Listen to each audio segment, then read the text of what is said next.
Hello. Right, welcome to the farm on during this third lockdown. As I'm sure you remember, back in the early part of the first lockdown, a lot of people were stuck at home, so they decided to do a bit of gardening, something they could do at home in their own garden. So hopefully people will be thinking about that again now. They won't have lost the bug. So, and maybe a few new people who missed the boat last time will like to do it. So, we're going to do a bit of seed planting because there's a few things we can plant at this time of year. So, I'll show you what we've got here. So, we're going to look at tomatoes because tomatoes can be planted. This one does say February, but we're only a few weeks early, but it gives you time to get ready. So, and this one I think does say January, so that's fine. So we've got two different cherry tomatoes. We've got another cherry tomato there. This is like a multi-pack of salad type things, which is quite good. And then we've also got a big salad tomato as well called Moneymaker, which you might have heard of. Right, so what we need then is, obviously we're going to use these little cells, so one plant in each one, a seed in each one, and these neatly fit into this propagator. Now you can get these in various shapes, and we've even used very cheap ones from Lidl before, but we like these narrow ones because they sit on our narrow windowsills in the farm classroom. Okay, so that's very good because seeds do like to be moist while they germinate, so that will keep all the moist air in. Okay, right then, obviously we need compost as well, and plant markers, because, well, certainly as I've got older I found I don't always remember what I've done and where I've put things, and it's quite difficult sometimes to tell seedlings apart. They can all look quite similar, especially when you're a beginner, so it's always good to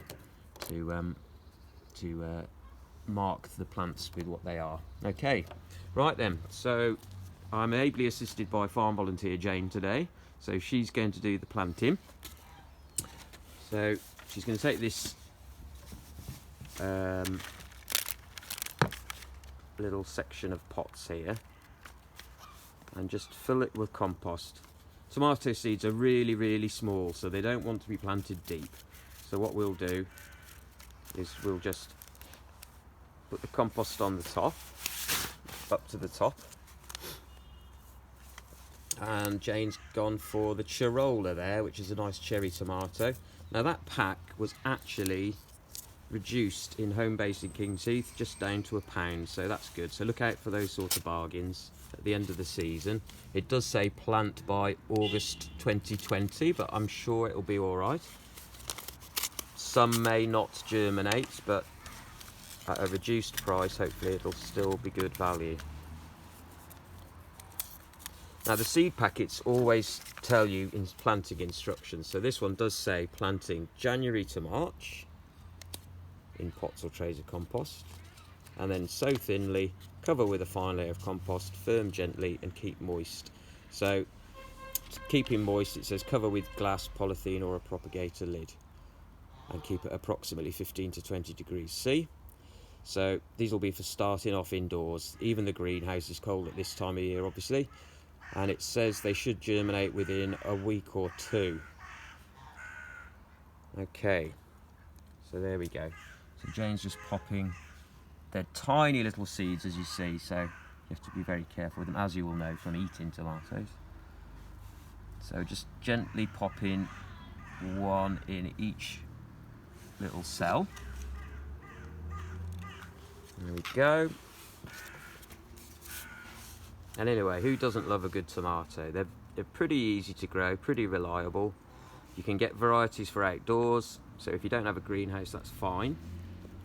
You may even do one in a sunny spot, if you've got a nice sunny wall at the back of your house or something, or at the front.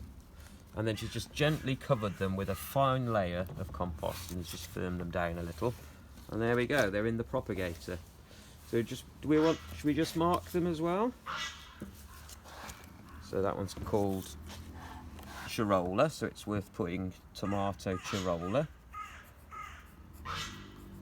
Now these little tags, you can get wooden ones, but we found they're a bit like lolly sticks. We found that they do tend to rot during the season, so we use these plastic ones. There we go, and that's marked so we know what they are. So we use these plastic ones, and then just with a rubber, you can, if you use a pencil, you can just use a rubber to rub it out and then reuse them, because we don't like chucking things away on the farm, and we should be using less plastics. Anyway, that's tomato seeds done. We've got plenty more to do, but that's the basic principle.